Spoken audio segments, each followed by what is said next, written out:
pembebasan Palestina itu tidak kemudian di zaman Umar itu tidak ditaklukkan dengan pertumpahan darah, justru menyerahkan dengan sepenuhnya gitu kan. Maka itu juga menjadi pembelajaran kita bagaimana kemudian pembebasan bumi Palestina itu, pembebasan Syam itu tidak melulu harus dilakukan dengan pertumpahan darah. Kan kita nggak tahu ya. Siapa tahu nanti sekarang zaman teknologi gitu ya, dimana sekarang banyak penyerangan julidisme gitu ya, orang-orang yang julid gitu kan, menyerang para tentara-tentara Yahudi, tentara-tentara Israel, justru itu yang membuat mereka kapok, kan kita nggak tahu. Maka itu tadi lanjut ke pembahasan kita, bagaimana orang-orang harus mengetahui bahwasannya Palestina, Baitul Maqdis itu adalah kiblatnya pertama kaum muslimin. Sampai kemudian muncul ayat fawalli wajhaka syatrul masjidil haram, maka hadapkanlah wajahmu kepada Masjidil Haram. Kemudian Rasulullah berbalik arah, yang awalnya menghadap Baitul Maqdis di Palestina, di bumi Syam, kemudian menuju Masjidil Haram yang ada di Mekah. Dan juga ini kemudian menjadi pembahasan di mana dalam riwayat dijelaskan bahwasannya sesungguhnya Nabi SAW pertama kali datang ke Madinah singgah ke kakek-kakeknya atau mengatakan ke paman-pamannya dari kelompok Ansor, dan beliau sholat menghadap ke Baitul Maqdis selama 16 bulan, atau beberapa riwayat lain mengatakan selama 17 bulan. Jadi meskipun itu sudah hijrah, Nabi ternyata ada momentumnya Nabi masih menghadap kepada Baitul Maqdis, sampai kemudian muncul perintah untuk menghadapkan wajahnya menuju Masjidil Haram. Itu yang pertama terkait Masjidil Aqsa, Baitul Maqdis sebagai kiblat utama kaum muslimin.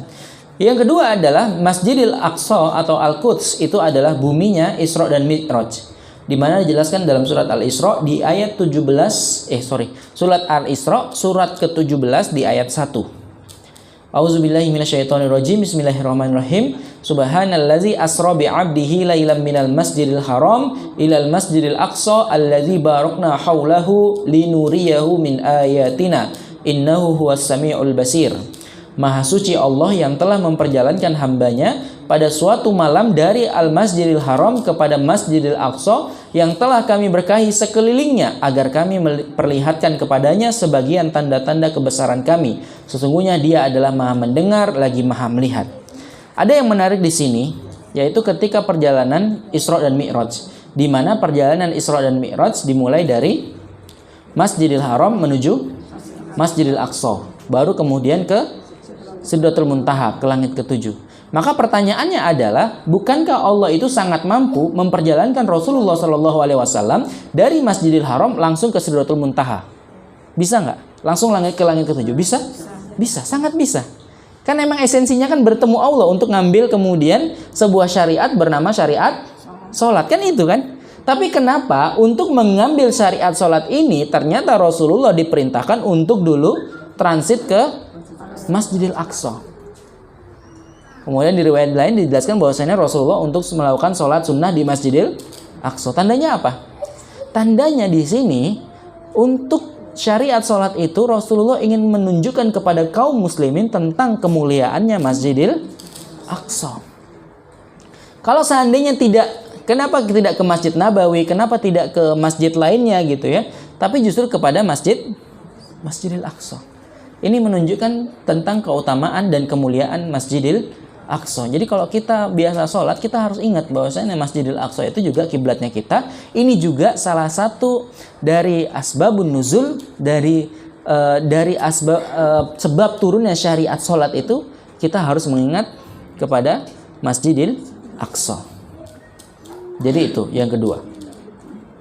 Kemudian yang ketiga, Al-Aqsa adalah masjid ketiga yang dimuliakan oleh Allah Subhanahu wa taala, di mana dijelaskan la tasyuddur rihal illa ila salasati masajid. Tidak ditekankan perjalanan kecuali ke 3 masjid ini. Bahkan kalau penafsiran para ulama itu, kita sampai tertatih-tatih pun harus kemudian menuju 3 masjid ini. Yang pertama adalah Masjidil Haram. Yang pertama itu Masjidil Haram. Yang kedua adalah Masjidil Aqsa. Yang kedua Masjidil Aqsa. kok di hadis ini. Yang ketiga baru Masjidi Haza, dijelaskan adalah masjidnya Rasul, yaitu Masjid Nabawi. Jadi tandanya Masjidil Aqsa itu memiliki kedudukan yang kedua. Kenapa demikian? Makanya kemarin seharusnya jadwal saya itu November, Bu. November ini ke Aqsa. Ada beberapa teman minta diiniin.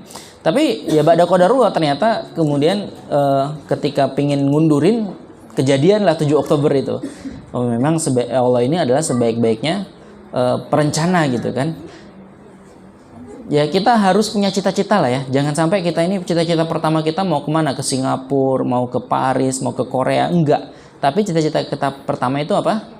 Ke Masjidil Haram atau Haramain dulu. Setelah itu baru ke Masjidil Aqsa. Itu yang harus kita gantungkan. Jadi mulai sekarang nabung gitu kan. Mulai sekarang persiapkan bagaimana caranya untuk tadi bisa terbayang-bayang gitu ya, untuk ke 3 masjid ini. Karena ini ditegaskan sampai kita terseok-seok gitu. Maksudnya apa? Kerja keras saja, tapi nabung untuk kemudian ke 3 masjid ini. Dan dijelaskan as-sholatu fil masjidil haram bimi'ati alaf. Salat di Masjidil Haram sebagaimana salat 100.000 salat di masjid lainnya. Jadi kita sholat nih di Masjidil Haram, itu pahalanya sama dengan 100.000 kali sholat di masjid lain. Jadi luar biasa ya. Makanya kalau udah di Masjidil Haram jangan cuman di hotel aja gitu kan.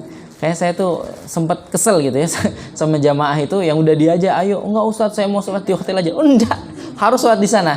Kenapa? Pahalanya sampai 100.000 kali lipat gitu ya. Bahkan kalau bisa ya, mohon maaf, nggak usah tidur gitu ya. Karena apa? Itu waktunya kita kemudian beribadah ya, tidurnya ya qailulah aja di musola sambil duduk gitu. Nanti nikmatin lah ya. Ya jadi jangan sampai cuman istirahat gitu. Nanti istirahatnya ya di Indonesia lah, di Bali aja istirahatnya. Kalau di sana ya memang waktunya kita untuk ibadah. Makanya kenapa dijelaskan sebelum berangkat itu perbanyak olahraga, perbanyak qiyamul lail, supaya apa? Di sana benar-benar totalitas gitu ya. Karena nanti kita bakal kaget gitu, udah biasa bangunnya selalu kesiangan, nyampe sana kemudian ya akan biasa kaget gitu ngikutin, apalagi kalau ngikutin rombongan. Itu bisa jadi ketinggalan, bisa jadi lemas, bisa jadi sakit. Makanya harus dibiasakan. Karena tadi sholat di Masjidil Haram setara dengan sholat 100.000 kali di masjid lain. Wa sholatu fi masjidi, dan sholat di masjidku yaitu Masjid Nabawi bi alfi sholah, yaitu sebagaimana sholat 1.000 kali di masjid lainnya. Jadi kita sholat di Masjid Nabawi sebagaimana 1.000 kali sholat di masjid lainnya. Jadi itu luar biasa ya. Harus kemudian kita maksimalkan. Kemudian lagi kalau di Masjid Quba, itu sebagaimana pahala umroh. Jadi mulai dikejar, mulai punya cita-cita gitu kan.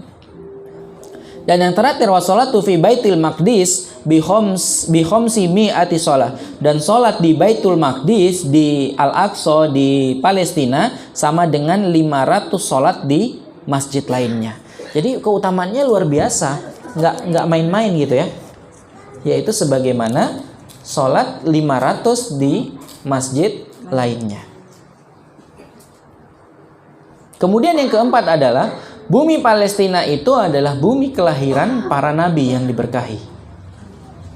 Banyak sekali kisah-kisahnya, diantaranya ada Nabi Ibrahim, Nabi Lut, dan juga ada Nabi Sulaiman dan lain sebagainya. Jadi itu yang menunjukkan kepada kita bagaimana keutamaan Palestina yang sangat luar biasa. Tentunya banyak sekali kalau kita mau mempelajari, mau kemudian mendengarkan kisah-kisah dari keutamaan Palestina. Namun yang menjadi pembahasan kita selanjutnya adalah bagaimana kemudian hal yang bisa kita lakukan. Apa yang kemudian kita bisa lakukan untuk membasuh luka Palestina. Maka dijelaskan dalam hadis, dijelaskan man ra'a minkumun munkaron falyughayyir biyadin. Barang siapa yang melihat kemungkaran di depannya, maka rubahlah dengan tangan. Maksudnya dengan tangan apa? Dengan tindakan, dengan aksi. Ya, kalau kita bisa merubah secara langsung, maka rubahlah. Jadi aksi itu kalau kita konteksnya di sini terhadap Palestina, bisa jadi aksi yang menyerukan kegiatan penjajahan itu tidak benar. Itu bisa jadi sebagaimana yang kemarin Sabtu kita lakukan gitu ya. Saya di atas panggung tuh, panas sekali tuh. Ternyata luar biasa gitu kan. Serak juga suara ini. Jadi itu aksi yang pertama. Atau aksi lainnya yang bisa kita lakukan. Tadi pagi juga ada aksi karena saya yang mimpin doa di sana di Masjid Muhammad itu buat bazar ya, bazar yang dimana keuntungannya itu untuk kemudian Palestina. Ya tadi pagi ini agak padat jadwal saya. Kemudian misal aksi-aksi lainnya gitu kan, apapun yang bisa kita lakukan. Jadi itu aksi kita yang menunjukkan. Ada efeknya enggak gitu kan? Banyak kan nyinyiran terhadap aksi tersebut. Jadi Masya Allah tabarakallah ketika itu dipublish ya di Instagram terkait kegiatan itu banyak orang-orang Bali yang nyinyirin gitu. Jadi apa? Hikmahnya ternyata orang-orang yang di luar Bali tahu katanya Bali ini negara yang paling toleran, tapi kok komennya kayak gini gitu. Saya berani ngomong jelas-jelas di live lagi, nggak apa-apa. Karena memang saya lahir di Bali, besar di Bali, tahu sendiri gitu loh. Makanya udahlah moderasi beragama, tolong lurusin ini. Mana katanya mau moderasi. Bahkan sampai sahabat saya itu Ustaz Hakim Malik itu kan komen, sedih saya melihat komenan-komenan di sini. Katanya toleransi tertinggi, tapi kemudian nyinyirnya luar biasa. Apa aja nyinyirannya? Emangnya ketika ada aksi itu perangnya berhenti? Ya memang nggak berhenti, tapi coba lihat, ini diliput nasional, ini diliput internasional. Bahkan kan yang hadir di sana tidak hanya kemudian dari Indonesia, ada yang dari Uzbekistan, ada yang dari Rusia, ada yang dari kemudian luar negeri. Itu semuanya nge-share, sehingga tahu dari Bali menyuarakan untuk Palestina, kan seperti itu. Ada yang mengatakan juga, wah negara lain dibantu, negara yang sendiri tidak dibantu. Mohon maaf, yang kita bantu hanya sedikit. Kemarin itu cuma 1,5 miliar. Bahkan di Badung aja Basnas itu mencatat ada 8M yang sudah diberikan kepada yang terdekat. Biasanya nyinyirin gitu, yang jauh nggak dibantu, yang deket juga nggak dibantu. Bisanya cuma nyinyir doang gitu ya. Makanya nggak usah diurusin gitu kan. Kayak kalau mau ngebantah itu bisa banget, tapi nggak ada waktu buat ngebantah itu semua. Apalagi biasanya yang diomongin mereka. Kan gitu-gitu aja, sehingga kita dibilang kok peduli sama yang jauh, yang dekat nggak dipedulin. Oh enggak, kita galang dana cuma 1,5 miliar, sementara yang kita bantu di daerah Badung saja, karena saya di Basnas Badung tahu ada 8,8 M yang sudah kita salurkan untuk masyarakat di Badung. Tandanya apa? Sudah gitu loh. Ya yang nyinyir aja gitu ya. Biasanya nggak bantu yang jauh, apalagi bantu yang dekat. Ya udah nggak usah dipeduliin. Karena memang kalau di Islam itu bukan masalah siapa yang dibantu, tapi kita harus tahu bahwasannya pertolongan Allah itu bersama dengan pertolongan seorang hamba dengan saudaranya. Inna aunallah ma'aunul abdi ma'ahihi. Sesungguhnya pertolongan Allah itu datang bersama pertolongan seorang hamba dengan saudaranya. Tandanya apa? Kalau ada seorang hamba menolong saudaranya, maka justru Allah akan memberikan pertolongan terhadap yang menolong. Itu. Bahkan dijelaskan adalah intan surullah yang surukum. Jika kalian menolong agama Allah, menolong rumahnya Allah, Allah sendiri yang menolong kalian. Mungkin kalau kita memenuhi hajat kita, memenuhi kebutuhan kita nggak sanggup bu, gitu kan? Kita nggak sanggup memenuhi kebutuhan kita. Tapi kalau Allah yang memenuhi, kira-kira bisa nggak? Bisa banget gitu loh. Makanya kalau kita pikirin, makanya setan itu akan selalu membisikkan. Misalkan kita nih ada sedikit harta, kita udah niat nih untuk donasi ke Palestina, akan dibisikin, oh nanti kamu butuh ini, nanti kamu butuh ini, 5 tahun lagi nanti anakmu gini, oh 10 tahun lagi, 200 tahun lagi, dan lain sebagainya gitu. Jadi kalau kita mau berbuat baik, sudah percepat, bismillah. Makanya saya jalan sama teman saya dari Basnas Pusat itu, sama Kang Badrun itu bilang, pesan almarhum ayah saya, ini saya sampaikan, mudah-mudahan sampai ke beliau. Ini bagus sekali. Apa katanya? Kalau sedekah itu dari yang sedikit-sedikit, jangan dikumpulin. Jangan dikumpulin banyak, dari yang sedikit. Kenapa? Karena semakin banyak hartanya seorang, biasanya kebutuhannya semakin meningkat. Bukan banyak, meningkat. Contoh, misalkan pendapatannya 1 juta, mungkin kebutuhannya hanya ya sebatas wajar lah, makan, kemudian kendaraan paling roda 2 gitu ya. Meningkat ke gininya 2 juta. Meningkat juga keinginannya, kebutuhannya meningkat. Meningkat sampai pendapatannya 5 juta. Meningkat juga kebutuhannya gitu kan. Pengen mobil roda 4. Terus lagi pendapatannya 10 juta. Meningkat nggak kebutuhannya? Meningkat. Nggak bantu-bantu jadinya kan gitu. Nggak infak-infak seperti itu. Makanya kalau mau sedekah itu dari yang sedikit. Berapa bisa 500 setiap hari? Udah sedekah, infak 500 setiap hari. Jangan kemudian nunggu kaya dulu, nunggu banyak dulu. Karena itu nggak akan kemudian bisa. Jadi contoh misalkan kita punya uang 5.000, sedekahin setengahnya. Ringan nggak? Ringan. Tapi gimana kalau kita punya uang 10 miliar, disedekahin setengahnya, ringan nggak? Berat gitu ya. Padahal sama-sama setengah loh ya. Sama-sama setengah. Tapi kenapa berbeda?